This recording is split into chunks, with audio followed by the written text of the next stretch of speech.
MT Novel Story. Kabanata 1111. Supreme Cultivation Secret Author, Mu Fenglai.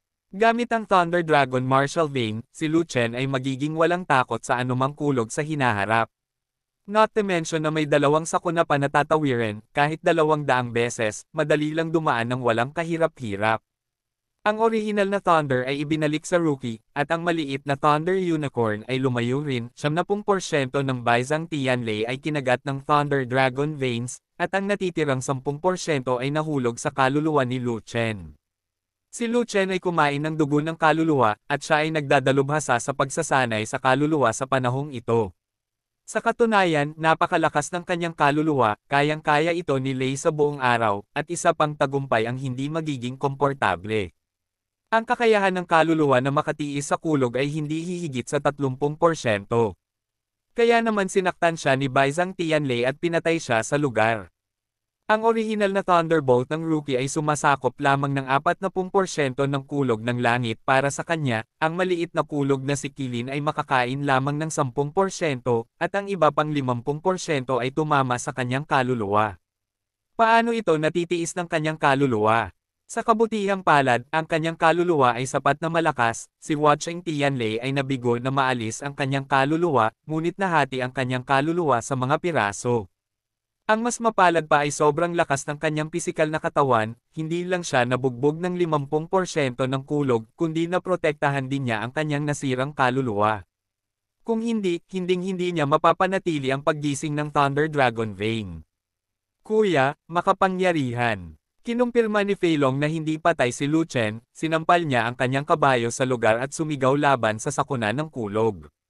Makapangyarihan si Boss. Lahat ng miyembro ng Fnatic Legion ay tuwang-tuwa din. Makapangyarihan si Kuya Lu Chen. Tumalon din ang lahat ng mga disipulo ni Shenmue. Okay, okay, okay. Sina Shang Guanjin at Ruhua ay hindi kailanman nambobola kay Lu Chen, ngunit patuloy silang pumalakpak upang ipahayag ang kanilang pananabik.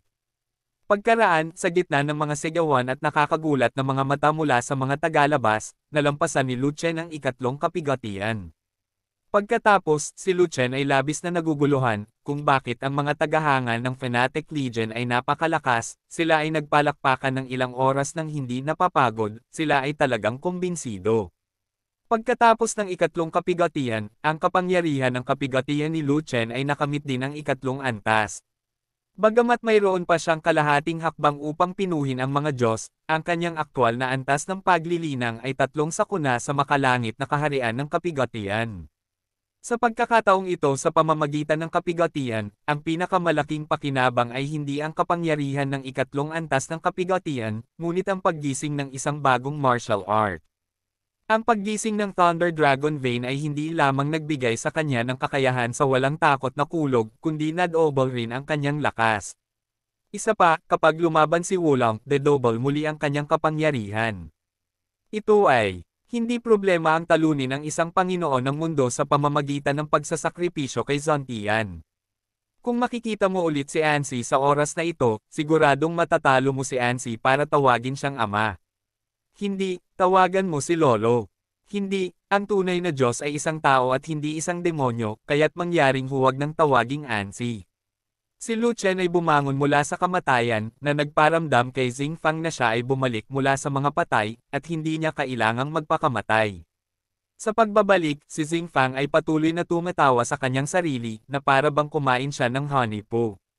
Zuan Chen Daozang, sa labas ng gate ng bundok, lumitaw. Ang mga ulo ng tao. Ngayon ang petsa ng labanan sa pagitan ni Patriarch Kangyo at Lu Chen. Maraming matataas na sekta ang dumating upang mag-obserba, ngunit tumanggi si Zuan Chen Daozang sa mga tagalabas na pumasok, kaya ang lahat ay kailangang manatili sa labas ng gate ng bundok upang panoorin ang kaguluhan. Dumating na ang mga tao mula sa Kangyo Sect, at lahat sila ay mga high-level na tao, ang Kangyo Patriarch, ang Great Sect Master ng Kangyo Sect, ang Great Elder Ganshin ni Kangyo, at isang grupo ng mga Elder. Pinangunahan din ni Tao Jin, ang Grand Lord ng Zuan Chen Dao Sect, ang isang grupo ng mga matatanda upang salubungin ang mga bisita. Nakilala na kayong lahat ni Tao Jin. Magalang na iniyuko ni Tao Jin ang kanyang mga kamay sa lahat, at gumawa ng espesyal na pagsaludo kay Patriarch Kangyo Jr. Tao Jin, nakilala ko si Patriarch Kangyo.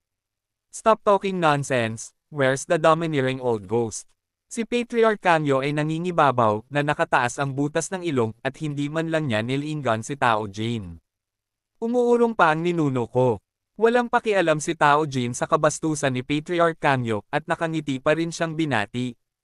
Kung tutusin, magkasabay si Patriarch Kangyo at the Whist kahit magkaibang sekta, ayaw niyang maging bastos. Cut! Umatras sa harap ng labanan, kapaki-pakinabang ba ito? Pagkatapos umalis sa customs, dapat mong talunin ang matanda. Malamig na ngumuso si Patriarch Kangyo, pagkatapos ay tumalikod, nasaan si Lu Chen, sabihin sa kanya na lumabas. Pumunta si Lu Chen sa Legia Peak at hindi pa bumabalik. Saglit na natigilan si Patriarch Kangyo, nakaramdam ng saya, noong nakaraan, ang batang iyon ay nasa kalahati pa lamang sa estado ng pagdadalisay ng mga Diyos, at binigyan siya ng matanda ng 3 buwan upang magsanay. Sa tingin ko ay dapat na siyang gumawa ng kaunting pag-unlad at siya malamang na pumasok sa antas ng pagdadalisay sa mga Diyos. Gayunpaman, ang tanging kwalipikadong makapasa sa sakuna sa larangan ng pagdadalisay sa mga Diyos ay ang 5 anyo ng pagdadalisay sa mga Diyos. Ang batang iyon ay tumagal lamang ng 3 buwan upang linangin ang 5 anyo. Panipi, hindi, sabi ni Tao Jin. Kung wala siyang 5 anyo ng pagdadalisay sa mga Diyos, anong uri ng kapahamakan ang makakaligtas sa kanya? Hindi pa tapos magsalita si Patriarch Kangyo, ngunit biglang tumawa ang isang tao sa kanyang tabi at sinabing, alinman sa pagtagumpayan ng kamatayang kalamidad, o pagtagumpayan sa patay, o pagtagumpayan ang iyong sarili. Well said? Well said? Well said. Ibinaling ni Patriarch Kangyo ang kanyang ulo upang tingnan ang taong iyon, ang kanyang mga mata ay nagpapakita ng hitsura ng pagdodoting. Ang lalaki ay isang malungkot na binata na mukhang nasa 30s, ang eksaktong edad ay hindi alam. Dahil, pagkatapos pumasok sa kagalang-galang, ang pagtanda ng mga pag-aandar ng tao ay bumabagal, at ang hitsura ay nananatili magpakailanman. Pagkatapos nito, mas mataas ang antas ng paglilinang, mas mahaba ang hitsura ay mapapanatili. Bagamat pinipigilan ng binata ang kanyang hininga at hindi makita ang buong kaharian, ang kanyang buong katawan ay nagpakita ng isang aura ng isang kagalang-galang. Sa madaling salita, venerable ang binatang ito, pero hindi niya lang alam kung anong level ito. Sa makatuwid, ang mukha ng binatang ito ay hindi kumakatawan sa kanyang tunay na edad. Kung ang binata ay talagang nasa 30s lamang, sa kagalang-galang, siya ay kabilang pa rin sa antas ng kabataan, at siya ay pumunta sa Central Continent para sa karagdagang pag-aaral. Nananatili pa rin sa Eastern Wasteland, ipinapakita nito na ang binata ay hindi masyadong bata, nakapasa sa ginintoang panahon ng pagsasanay, at nawala ng kwalipikasyon para makapasok sa Central Continent. Sino ka? Hindi mo naman turn na magsalita dito. Walang pakialam na sinulyapan ni Tao Jin ang binata. Siya ang aking alagad Hishen.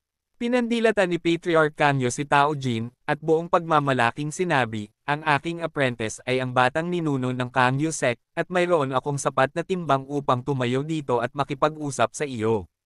Si Hishen ay kanyang apprentice, na may napakataas na talento, naabot niya ang ika-5 kaharian ng Heavenly Tribulation Realm bago siya 20 taong gulang, siya ay isang first-class martial artist, at siya ay lubos na pinahahalagahan niya, at siya ay itinuturing na kanyang sariling anak.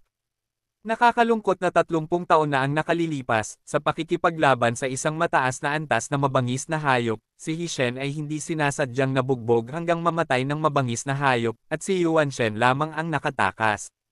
Noong tinutulungan niya si Hishen na i-reshape ang kanyang katawan, hindi sinasadyang nagkamali siya, at tumagal si Hishen ng mahigit 20 taon para maibalik ang kanyang orihinal na cultivation base. Sa kasamaang palad, napalampas niya ang ginintoang edad ng paglilinang at nawalan ng pagkakataong makapasok sa Central Continent para sa karagdagang pag-aaral. Mga kwalipikasyon. Ang pananatili sa Eastern Wasteland nang walang mas mahusay na mapagkukunan, ang promosyon ay mabagal, at tumagal ng ilang taon para umasenso si Hishen sa ranggo ng Venerable.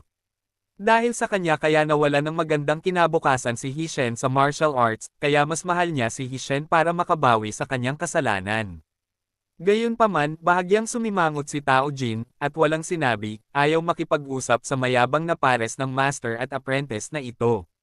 Guro, kung walang gagawin si Lu Chen at tumawid sa kapigatian, malamang natamaan siya ng kulog sa langit. Sa palagay ko ay mauuwi sa wala ang labanang ito. Nagkibit balikat si Ho Shen, sobrang assertive. Si Lu Chen ay pumatay ng ilang martial arts talent sa aking sekta, at siya ay natama ng kulog ng langit ng ganoon na lamang, kaya mas mura ito para sa kanya.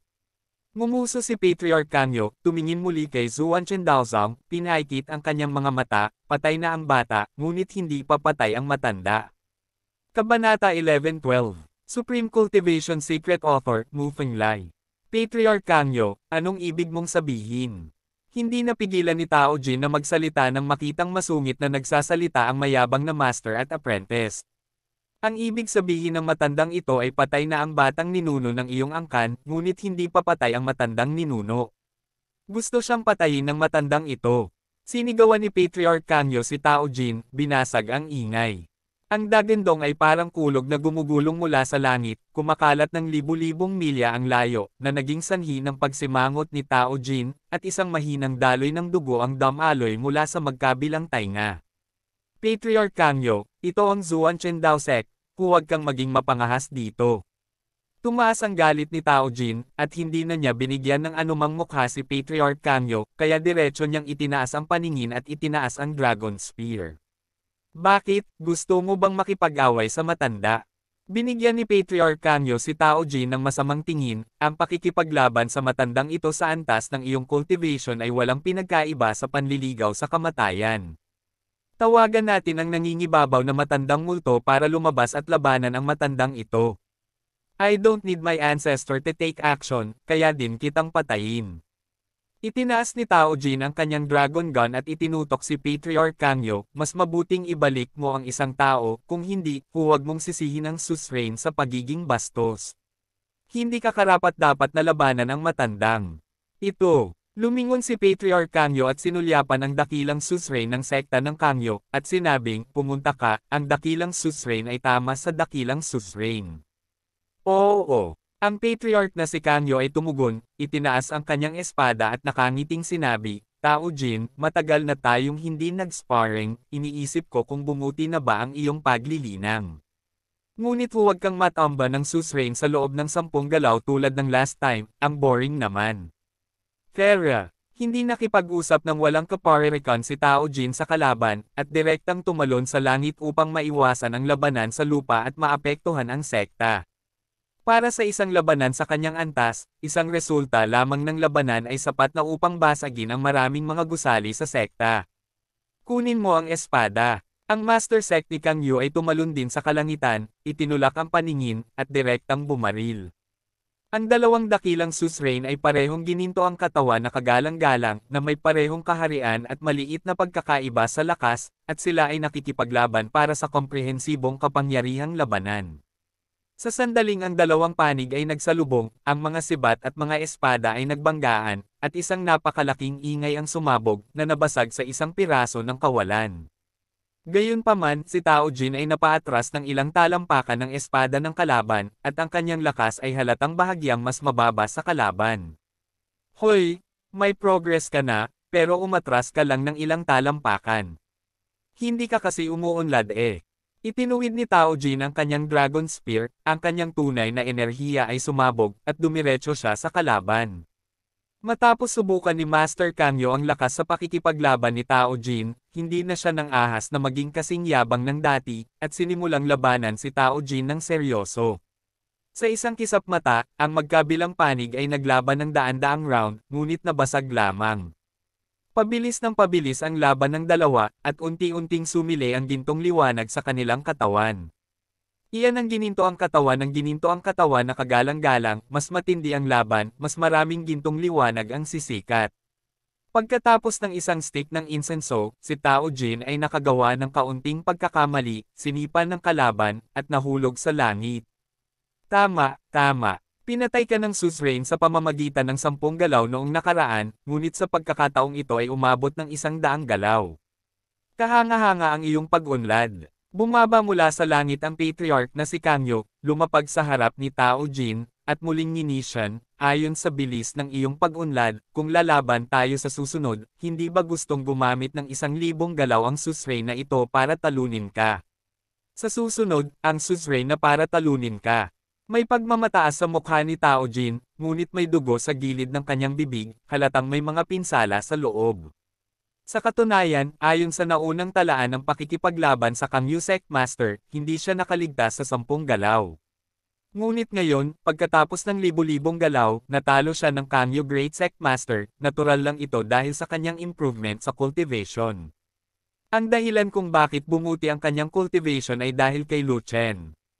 Sa simula, pinino ni Lu Chen ang isang batch ng 9 pattern Venerable Pills para sa Dawis, at hindi ito magamit ng Dawis, kaya ipinamahagi niya ang iba sa kanya at kay Xingfang. Nakuha ni Xingfang ang 9 patterns Venerable Pill, at hindi nagtagal ay humiwalay sa Earth Venerable at nakalusot. At dahil wala siyang sapat na 9 pattern Venerable Pills, hindi siya nakagawa ng breakthrough, ngunit ang kanyang cultivation base ay tumaas ng malaki, at ang kanyang combat power ay bumuti din.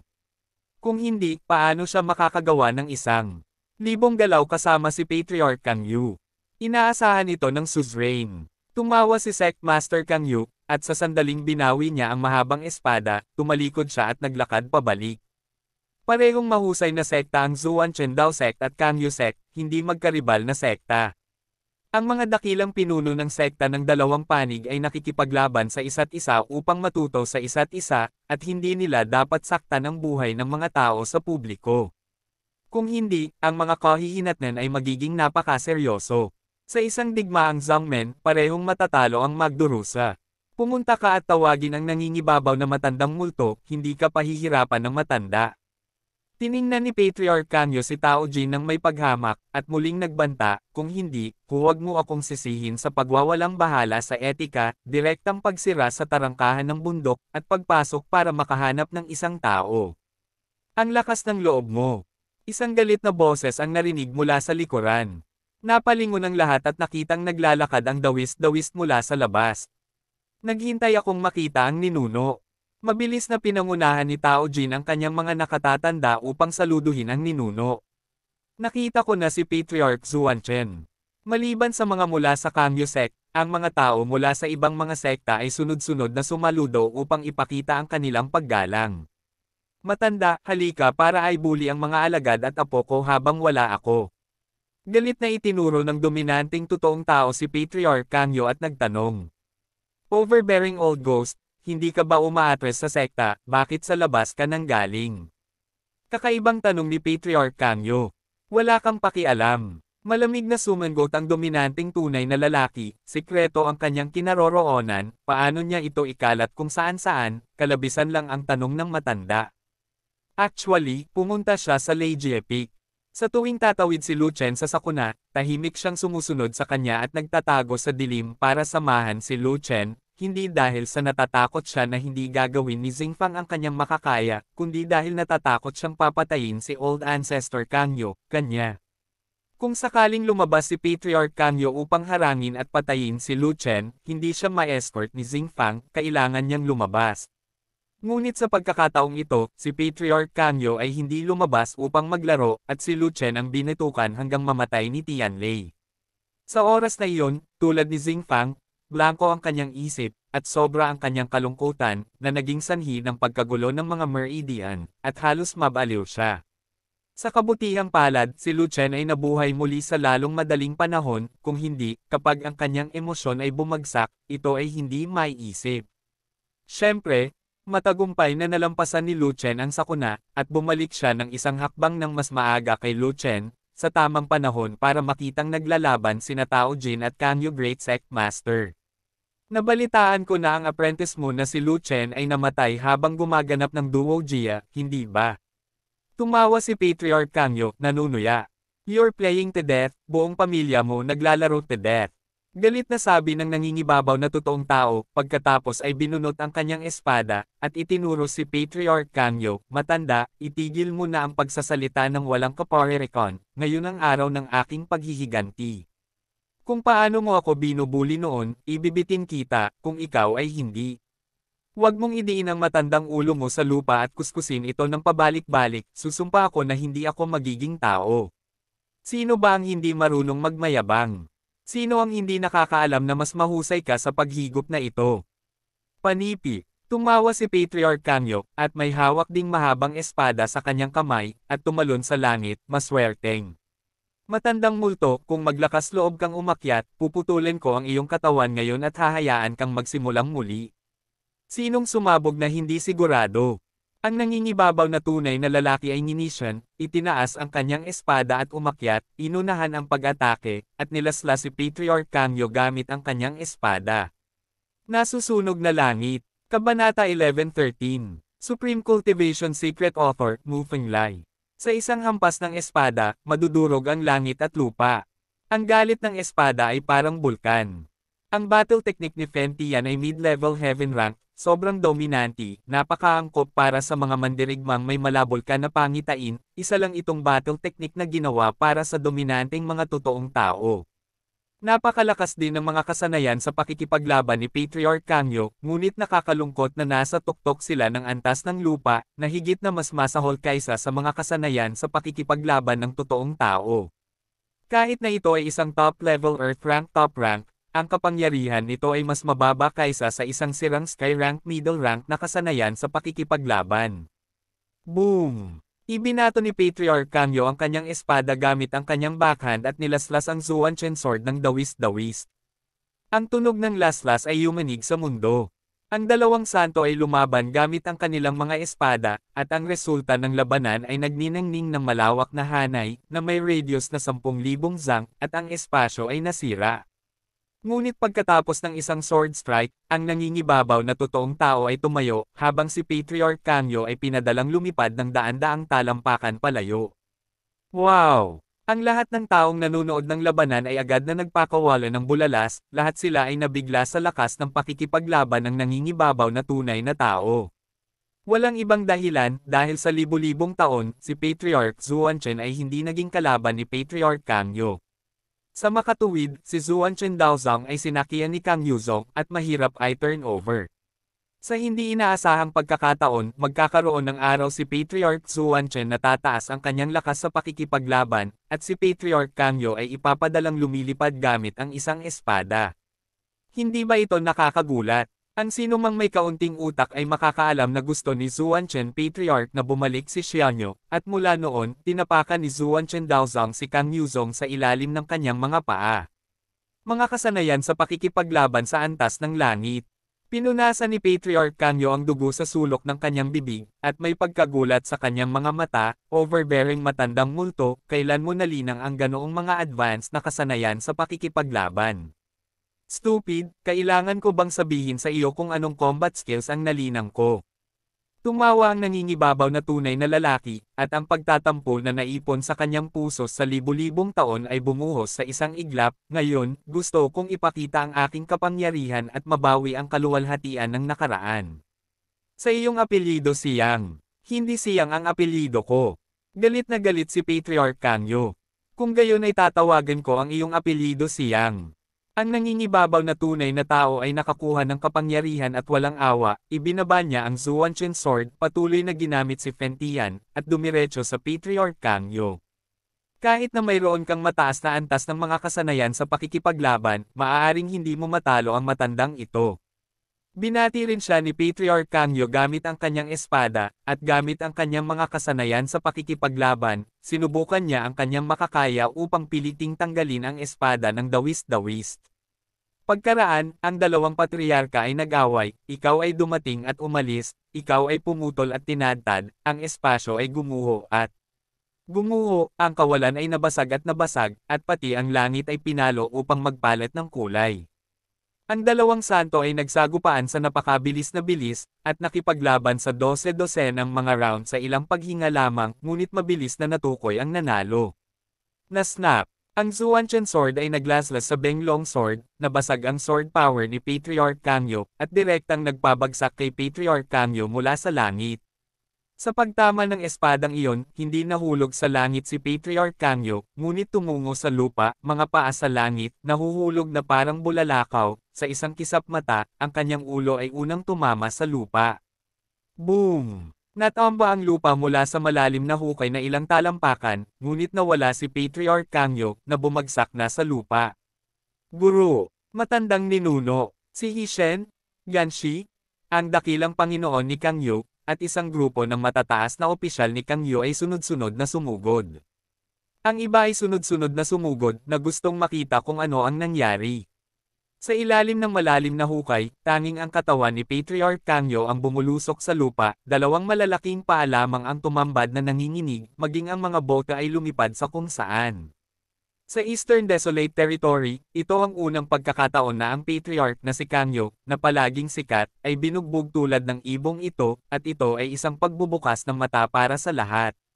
Nagkatinginan ang matataas na pinuno ng Kangyo sect, ang kanilang mga ninuno ay binugbog ng husto, sino ang maglalakas loob na bumaba at tulungan sila. Hindi rin masyadong mabait si Patriarch Kangyo, alam ng Diyos kung magagalit siya dahil sa kahihiyan, at direktang ipagkalat ang apoy sa taong humila sa kanya. Guro, walang pakialam si Hishenke, nagmamadali siyang tumalon sa malalim na hukay, hinawakan ang malaking paa ni Patriarch Kangyo, at pinunasan. Nabunot si Patriarch Kangyo mula sa lupa, ngunit ang buong katawan niya ay gawa sa luwad, parang isang clay figurine. Master, gumising ka na. Niyakap ni Hishen ang walang malay na Patriarch na si Kangyo, pinakain ang elixir, at patuloy na sumisigaw. Hindi nagtagal ay nagising si Patriarch Kangyo, at saglit siyang natigilan, sa kanya naalala na itinaboy siya sa lupa ng matandang kalaban, at nagkagulo siya, kaya agad siyang nagalit. Anak ng pute! Itinaas ni Patriarch Kangyo ang kanyang sampal at akmang sasalakayin ang mga taong nakapaligid sa kanya, ngunit bigla niyang nakitang malinaw na ito ang kanyang apprentice, kaya napalitan siya ng nakangiting mukha. Apprentice ko ba ito, o ang apprentice ko ang pinakamaganda para sa akin, nang I need it most sa oras na iyon, ang apprentice ko lang ang humakbang para tulungan ang matanda. Master, nasugatan ka, magpahinga ka muna. Tiningnan ni Hishen ang dugong patuloy na umaagos mula sa sulok ng bibig ni Kangyo Patriarch, at sinabing may pananabik. Maliit na sugat, ayos lang. Ikinaway ni Patriarch Kangyo ang kanyang kamay, at tatayo na sana, ngunit isang espada ang nakaunat at inilagay sa kanyang leeg. Matanda, sabi ko tatalunan kita ngayon, lumabas ka na ba? Ang nangingibabaw na tunay na tao ay bumaba sa isang punto, binyantaan si Patriarch Kangyo gamit ang isang espada, at tumawa, buong pagmamalaki, matanda, naisip mo na ba na mayroon ka ngayon? Ang pagmamalaki ng nangingibabaw na tunay na tao ay hindi lahat dahil sa pagkatalo niya sa kanyang matandang kalaban, kundi dahil ipinagmamalaki niyang tumanggap siya ng isang bihirang nangungunang apprentice sa mundo. Kung wala si Lu Chen, hindi siya magkakaroon ng 9 Patterns Venerable Pill, at magiging imposible para sa kanya na makapasok sa Saint Realm. Kung wala si Lu Chen, hindi siya magkakaroon ng mid-level combat skills ng Sky Rank. Kung wala si Lu Chen, imposibleng matalo niya ang kanyang matandang kalaban. Kung wala si Lu Chen, imposible para sa kanya na magtaas ng kilay at magsuka ng dugo. Hindi siya naniniwala na kinuha ni Lu Chen ang libro ng Fentian Combat Skills. Ito ay malinaw na isang magandang dahilan kung bakit gusto ni Lu Chen na ibigay ito sa kanya. Kung bakit may mid-level sky-level combat skill si Lu Chen, ayaw niyang magtanong. Gayunpaman, gumawa siya ng isang kahangahangang bagay, kumuha ng isang apprentice upang turuan siya ng mga kasanayan sa labanan. Kung hindi niya pinangarap na talunin ang kanyang matandang kalaban na naninindigan sa kanya, hindi niya tatanggapin ang kakayahan ni Lu Chen sa pakikipaglaban. Ano ang ibig sabihin ng isang apprentice na ituro ang kanyang master na kasanayan sa pakikipaglaban? Nakakalungkot isipin. Mahusay lang ang paraan ni Lu Chen sa pagtuturo ng mga kasanayan sa pakikipaglaban, kinuha ko ito. Napaka-convincing at mahirap tanggihan nitong rason kaya naman tinanggap niya ito ng nakangiti. Kaya naman, ipinagmamalaki niyang tumanggap ng isang mapagmataas na apprentice. Ang nangingibabaw na matandang multo ay maaaring patayin, ngunit hindi mapahiya. Galit na galit si Patriarch Kangyo, namumula ang kanyang mga mata, at tinitigan ang nangingibabaw na tunay na lalaki. Ay drag mo lang ang espadang ito pababa, putulin mo ang ulo ng matanda, at bigyan mo ng magandang pagkakataon ang matanda. Kung gusto mong ipahiya ang matanda, huwag mo nang isipin iyon. Hindi takot sa kamatayan. Huwag kang mag-alala, kung puputulan ko ang katawan mo, bibitawan ko rin ang primordial spirit mo. The dominating real person said with a sneer, parang noong pinatay mo ang katawan ko at pinakawalan mo ang kaluluwa ko, iisa lang ang dahilan. Hindi na kailangan, isang sword strike ay sasira sa aking primordial spirit. Si Patriarch Kangyo ay hindi bumili ng marami, at matigas na sinabi. Hindi, Guro, huwag mong gawin ito, mawawala ang lahat kapag nawasak ang primordial spirit. Hinikayat ni Hishen si Patriarch Kangyo, at hinarap muli ang nangingibabaw na tunay na tao, Patriarch Zuanchan, pakiusap na palayain ang primordial spirit ng aking amo. Kabanata 11:14 Supreme Cultivation Secret Author, Mu Fenglai. Bilang apprentice ni Kangyu Patriarch, natural na alam ni Hishen ang mga hinaing sa pagitan ni Kangyu Patriarch at Dawist. Alam niyang pinatay ng kanyang amo ang katawan ng nangingibabaw na totoong tao, at sa init ng ulo ng nangingibabaw na tunay na tao, hindi niya pababayaan ang kanyang amo. Kaya naman, hindi niya inaasahan na ang mapagmataas na tunay na tao ay pakakawalan ng Panginoon, umaasa lamang siya na ang tunay na mapagmataas na tao ay hahayaan ang kaluluwa ng Panginoon, at mag-iiwan ng daan palabas para sa Panginoon. Siya Shen, huwag mo na siyang tanungin, kailangan may backbone ka. Tinitigan ni Patriarch Kangyo si Hishen, at si Hishen ay hindi nang ahas na gumawa ng ingay. Overbearing tunay na tao, huwag mong saktan ang aking ninuno. Dare to hurt my patriarch, I will wait here to fight you desperately. Kung magkamali ang aking patriarch, ang Kangyo sect ay lalaban sa Zuanchen Dao sect sa lahat ng paraan. Sa sandaling ito, sunod-sunod na sumugod si Kangyu Sect Master, Ganshi, at ang matataas na opisyal ng Kangyu Sect, at pinalibutan ang Dao Dao. Gayunpaman, pinangunahan din ni Tao Jin ang mga tao na magmadaling bumaba para harapin ang mga miyembro ng Kangyu Sect. Bakit ka Kangyu Sect nagsimula ng digmaan sa aking Zuanchen Dao Sect? Tumikim ang dominanteng totoong tao, pinatay ko ang ninuno mo, sino pa sa sekta mong Kangyo ang kalaban ko? Kung maglakas loob kang magsimula ng digmaan, magpapakamatay ka. Lahat ay umatras. Ikinaway ni Patriarch Kangyo ang kanyang kamay at sinabing, ito ay isang personal na sama ng loob sa pagitan ko at ng matanda, at walang kinalaman sa sekta. Matandang ninuno. Magsasalita pa sana si Patriarch Kangyo, ngunit naputol ito ni Patriarch Kangyo, noong pinatay ko ang nangingibabaw na matandang multo noong nakaraan, hindi siya naglunsad ng digmaang sekta. Sa pagkakataong ito, pinaghiganti niya ako. Dapat ganoon din, ang matanda at ang kanyang mga hinaing ay malulutas ng iyong sarili, sumama ka sa kanila at kunin si Hishen. Ang patriarch na si Kangyu ay walang pagpipilian kundi ang pangunahan ang mga tao palabas ng hukay. Ang mga tao mula sa Kangyu sect ay umatras, at pinangunahan din ni Tao Jin ang iba na huminto, na naiwan lamang ang dalawang ninuno upang harapin ito ng mag-isa. Okay. Isuko na natin ang mga hinaing natin. Ang nangingibabaw na tunay na tao ay tumango, at sinabing natatawa, ituturing kita tulad ng ginawa mo noong nakaraan, sa pagkakataong ito ay puputulan ko ang iyong katawan at hahayaang bumalik ang iyong kaluluwa upang muling hubugin ang katawan. Maaari kang pumunta sa upuan na ito para sa paghihiganti pagkatapos mong mabawi ang lakas ng pakikipaglaban mo. Kalokohan mo ang sinasabi mo. Sa edad na hinihintay ko, matanda na ang primordial spirit, at hindi ko alam kung taon ng unggoy mabawi ang kapangyarihang panlaban. Ano ang silbi ng muling paghubog ng pisikal na katawan? Ito ay nagtatagal at humihinga, nabubuhay na lang ng ilang araw.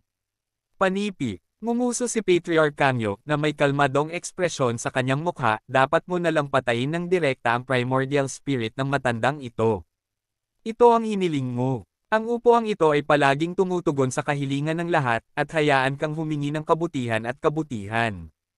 Matapos magsalita ang dominanteng tunay na lalaki, hihilahin na sana niya pababa ang Zuanchen sword sa kanyang kamay, at kinaladkad ang leeg ni Patriarch Kangyo. Tumigil ka! Biglang, isang marilag na boses ang nagmula sa langit, na yumanig sa buong bukid. Isang malakas na puwersa ang bumaba at pinigilan ang Zuanchen sword, na ginagawang imposible para sa dominanteng totoong tao na kaladkarin ito. Bakit nandito ang lalaking ito para sumali sa kasiyahan? Ang nangingibabaw na tunay na tao ay hindi napigil ang sumimangot, labis na hindi nasisiyahan. Ngayong tumataas na ang kanyang kapangyarihan sa pakikipaglaban, kahit si Patriarch Kamyo ay hindi makakapantay sa kanya, at sa buong Eastern Desolation Territory, isang tao na lang ang natitira sa itaas niya. Iyan ang ninuno ng mga martir. Naghintay akong makita ang ninuno. Ang mga miyembro ng mga martir ay sunod-sunod na nagpupugay patungo sa langit. Pagkatapos ay nagsulot din ang iba. Ang isa pang tinig ay nagmula sa langit, masobrahan, nakagawa na tayo ng 2 santo sa Eastern Wasteland. Kung sisirain mo ang isa, malaking kawalan ito sa Eastern Wasteland. Kuya, hindi mo naman alam ang sama ng loob namin ng matanda, kaya wag kang makialam. Kumunat ang noo ng dominanteng totoong tao. Malapit nang dumating ang sakuna, at ang kuweba ng demonyo ay wala na sa lugar. Baka hindi magtatagal ay magkakaroon tayo ng all-out war sa angkan ng demonyo. Kailangan natin ng mas maraming santo sa Eastern Wasteland. Muling sinabi ng boses sa langit, so, hindi siya pwedeng mamatay, may silbi pa ang katawan niya, please let him go. Bitawan siya ng upuang ito, ngunit ayaw niyang pakawalan ang apprentice nitong upuan, na pauwi na. Mapait na sabi ng dominanteng totoong tao. Alam ng matandang ito na ngayon ang araw para mag-away ang 2 mong apprentice. Sabi ng boses sa langit, upang hindi lumalim ang hidwaan sa pagitan ng 2 sekta, tapos na ang appointment na ito, hindi na kailangang mag-away. Hindi, ang laban na ito ay napagkasundoan at hindi maaaring kanselahin. Nagulat si Patriarch Kamyo nang marinig niya ang mga salita ng dominanteng tunay na lalaki, na si Lu Chen ay nakaligtas sa sakuna, kaya agad niyang sinabi, kahit napatayin ng nangingibabaw na matandang multo ang matanda, ang labanan sa pagitan ng aking apprentice at Lu Chen gawin ito, din. Kung gayon, papatayin kita, at pagkatapos ay papatayin ang iyong apprentice, at matatapos na ang appointment na ito.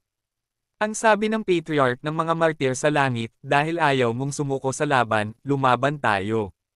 Ang matanda ay nanunood sa lugar, at walang mangyayari sa sinuman.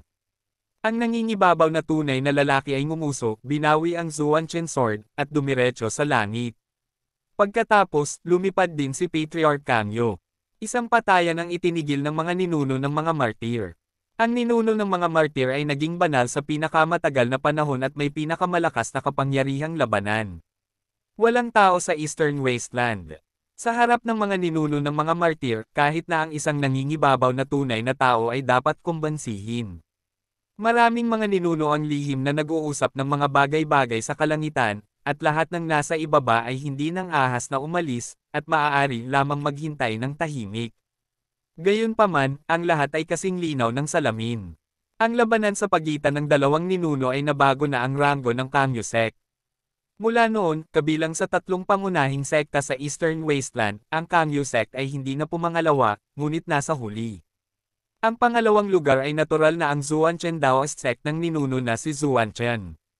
Sino ang nagsabi kay Patriarch Kamyo na hindi kalaban ni Patriarch Zuanchen? Ang kompetisyon para sa katanyagan sa mga sekta ay tinutukoy ng pinakamataas na kapangyarihan ng labanan. Makalipas ang halos kalahating oras, dumating ang isang pangkat ng libu-libong tao, ang pinuno ay si Zuanchen Great Elder Xingfang. At pinangunahan ni Lu Chen ang mga tao na sumunod sa likuran, pabalik sa Zuanchen Daoist sect. Tingnan mo, si Lu Chen iyon. Oo naman, hindi patay si Lu Chen, pagkatapos ay magkakaroon ng magandang palabas. Hindi ko alam kung mag-aaway sina Lu Chen at Shen, sino ang mananalo. Ang tanga mo, dapat si He Shenying, si He Shen ang kagalang-galang, ano sa tingin mo si Lu Chen? Tingnan mo ito ng malinaw, si Lu Chen ay nasa kalahating hakbang sa larangan ng pagdadalisay ng mga Diyos, isang kaharian na parang scum. Hindi naman totoo iyon. Sa kalahating hakbang na paglilinang na ito, napatay na ni Lu Chen ang unang araw na magnanakaw na disipulo ng Kamyo sect. Napaka-abnormal. Kahit gaano ka ka-pervert, hindi ka kapantay ng kagalang-galang. Repolyo ka kapag ikaw ang kagalang-galang. Sa Patriarch Zuanchen dito, hindi maaaring mamatay si Lu Chen, ngunit tiyak na matatalo siya. Ang bawat isa sa eksena ay nag-usap ng isa-isa, optimistic tungkol kay He Shen, at minamaliit si Lu Chen. Lu Chen, sa wakas nakabalik ka na. Isang hakbang pasulong si Tao Jin at lumapit kay Lu Chen. Sovereign Master, anong klaseng sitwasyon ito? Tumingin si Lu Chen sa labas ng gate ng bundok, at hindi niya maiwasang medyo magulat na maraming tao. Narito ang mga tao mula sa Kangyo Sect. Ngayon ang petsa ng laban niya, ngunit hindi niya inaasahan na ganoon kabilis ang pagdating ng mga tao mula sa Kangyo Sect, at dumating din ang mga mula sa iba't ibang sekta na nakiisa sa kasiyahang kumain ng melon, at lahat sila ay naghihintay sa kanya. Kabanata 11:15 Supreme Cultivation Secret Author, Mu Fenglai. Nasaan ang aking amo? Tanong ni Lu Chen. Doon sa taas, sinulyapan ni Tao Jin si Gao Kung, narito ang 3 dakilang ninuno, naghihintay sa iyo. 3 patriarch. Nang tumangala si Lu Chen, ulap lang ang nakita niya, ngunit wala siyang makita. Dumating din ang mga ninuno ng aming pamilya, ang mga ninuno ng Kangyo Sect, at ang mga ninuno ng Martyr Sect. Ano ang ginawa ng mga ninuno? Hindi ko alam, baka gusto kong panoorin ang laban ngayon at makita ang iyong pagganap. Gayunpaman, kumilos siya bilang isang tagapamayapa, pinigilan ang ating ninuno sa pagpugot sa ninunong si Kangyo, at nilutes ang isang malaking kaguluhan. Panipi-panipi. Ibig sabihin, ang aking Panginoon napakalakas ng combat power kaya nadurudge na niya si Patriarch Kangyo. Sa hinaharap, ang Kangyo Sect ay kailangang tingnan ang mukha ng ating Zuan Chen Dao Sect. Lu Chen? Mali ang sinabi mo, anong ibig mong sabihin sa pagmumukha mo? Hindi namin gusto ang pangalang ito. Kung hindi, ano ang tawag dito? Respeto ang tawag doon. Lalaki ba ang kanyang kabanalan? Maaari itong maunawaan sa ganitong paraan. Ang dakilang suzerain ay talagang ang dakilang suzerain, at ang mga salita ay napakalalim. Lu Chen, nakikita ng aking suzerain na ginamit ng ninuno ang mga kasanayan sa pakikipaglaban sa antas ng langit. Alam mo ba kung saan nakuha ng ninuno ang mga kasanayan sa pakikipaglaban? Walang ideya. Huwag mo akong lokohin, suzerain. Aba, sabi ko pinulot ko, naniniwala ka ba? Sulat. Mabuti ang sulat. May kukunin pa ba? Gusto din kunin ng dakilang suzerain. Yes. My suzerain wants to pick up a gun combat skill, can you help me pick it? Sovereign Master, bakit masigasig kang kumuha ng mga kasanayan sa pakikipaglaban? Ngayon lang, itong Sect Master ay natalo ni Sect Master Kang Yu. Ang dakilang suzerain ay talagang tapat, at maaari mong pag-usapan ang tungkol sa iyong mga kabiguan sa lahat ng dako, kaya hindi ka natatakot sa kahihiyan. That's the truth. Nakakahiya lang kung sabihin mo o hindi. Do you think there's any difference? Walang pagkakaiba. Kaya, ang suzerain na ito ay sabik din na kunin ang antas ng langit na spear combat skill, upang ang Kangyo Sect ay tunay na igalang ang ating Zuan Chen Dao Sect sa hinaharap. Pag-usapan natin ang tungkol sa pagkuha ng mga kasanayan sa pakikipaglaban mamaya, at pagkatapos ay tatanungin ko ang aking Panginoon, saan ko sila maaaring kunin. Kung gayon, salamat muna Xiaozu. Ang mga kasanayan sa pakikipaglaban sa antas ng langit ay mga Chinese na repolyo sa mga kamay ni Lu Chen, ngunit halos wala ang mga ito sa Eastern Desolation Territory. Mga tanga lang ang naniniwala na pwede silang kunin. Ang malaking suzerain ay hindi tanga, ang paghingi sa kanya ng tulong na kunin ito ay isang magalang na salita, ngunit talagang gusto niya siyang magturo ng mga kasanayan sa labanan. Bagamat maraming kakayahan sa pakikipaglaban sa antas ng langit, hindi basta-basta ipapasa ni Lu Chen ang mga ito. Hindi siya isa sa kanyang sariling mga tao, at hindi siya pabor sa kanyang sarili. Bakit niya ipapasa ang mga ito sa iyo? Hindi masyadong pamilyar sa kanya ang suzerain, bakit gusto niyang turuan ang suzerain? Hindi niya ito tinanggihan ng tahasan, ngunit ito ay dahil sa kanyang amo. Ang master ay napaka-optimistiko tungkol sa dakilang suzerain, at maging ang Jiwen Venerable Pil ay nahahati sa dakilang suzerain. Sa makatuwid, kailangan niyang tanungin ang kanyang amo bago magpasya kung susuportahan ang dakilang suzerain. Ito ay talagang kakaiba sa martial arts. Noon pa man ay ang suzerain ang sumusuporta sa mga alagad, ngunit pagdating sa kanya, ito ay kabaligtaran. Ay nalalaya ng alagad ang suzerain, kung ito ay lumabas, malamang natatawa ang buong Eastern Wilderness Region. Xiaozu? Laban ngayon? Kaya mong lumaban hanggat gusto mo, kahit matalo ka, hindi mo kailangang mag-alala sa buhay mo. Inakay ni Tao Jin si Lu Chen palayo, at nakangiting sinabi, huwag mong sabihin na pinoprotektahan ka ng aming mga ninuno. Maging ang mga ninuno ng mga martir ay nagpahayag ng kanilang mga pananaw. Kung lalabanan mo si Hishen, kahit sino ang manalo, walang mangyayari. Ang mga ninuno ng mga martir ay namatay ng maayos. Hindi kilala ni Lu Chen ang mga ninuno ng mga martir, kaya may tanong siya. Ang ninuno ng mga martir ay ang pinakamalakas na santo sa Eastern Wasteland. Siya ay may magandang katangian, mataas na reputasyon, at mapagkakatiwalaan. Muling sinabi ni Tao Jin, higit pa rito, ayaw ng mga ninuno ng mga martir na mag-away ang aking angkan at angkan ng Kangyo, na magdudulot ng panloob na alitan sa ating sangkatauhan, at sinusubukan nilang mamagitan ang kanilang makakaya. Hindi ko inaasahan na ang mga matatanda at mga disipulo ng mga unang martir ay hindi masyadong magaling, ngunit ang kanilang mga ninuno ay hindi masama. Tumango si Lu Chen at sinabi iyon. Iniisip si Ding Lai ng mga unang martir, at si Tan Lun, ang dakilang elder ng unang martir, ito ay mas kasuklam-suklam kaysa sa iba. By the way, sabi mo inawi ko si Hishen, sino si Hishen? Biglang tanong ni Lu Chen. Ang apprentice ni Patriarch Kangyo ay si Hishen, at ang kalaban mo ay siya. Saang antas siya kagalang-galang. Napigilan niya ng husto ang kanyang hininga, at hindi makita ng susre na ito kung anong antas siya ng kagalang-galang. Muling sinabi ni Tao Jin, gayunpaman.